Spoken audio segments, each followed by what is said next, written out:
Palarivattom SI തൻ്റെ കീഴിലെ ഒരു സിവിൽ പോലീസ് ഓഫീസറിൽ നിന്ന് 4 ലക്ഷം രൂപ കൈക്കൂലി വാങ്ങിച്ചു.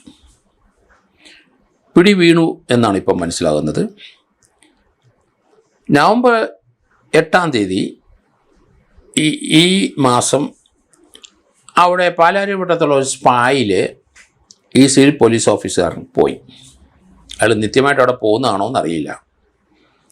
ഈ സ്പായിൽ അയാൾ ചെന്ന് അതിന് ശേഷം എന്തിനാണ് ചെന്നതെന്നും അറിയില്ല.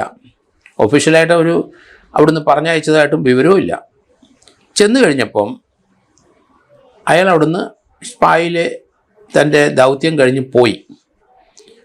അതിനുശേഷം ആ സ്പായിലെ ഉടമ രമ്യ എന്ന് പറഞ്ഞ സ്ത്രീ പോലീസ് സ്റ്റേഷനിൽ വിളിച്ചു പറഞ്ഞു, തൻ്റെ സ്പായിൽ നിന്ന് ഒരു സ്വർണ്ണമാല പോലീസുകാരൻ സിവിൽ പോലീസ് ഓഫീസർ മോഷ്ടിച്ചുകൊണ്ട് പോയി എന്ന്.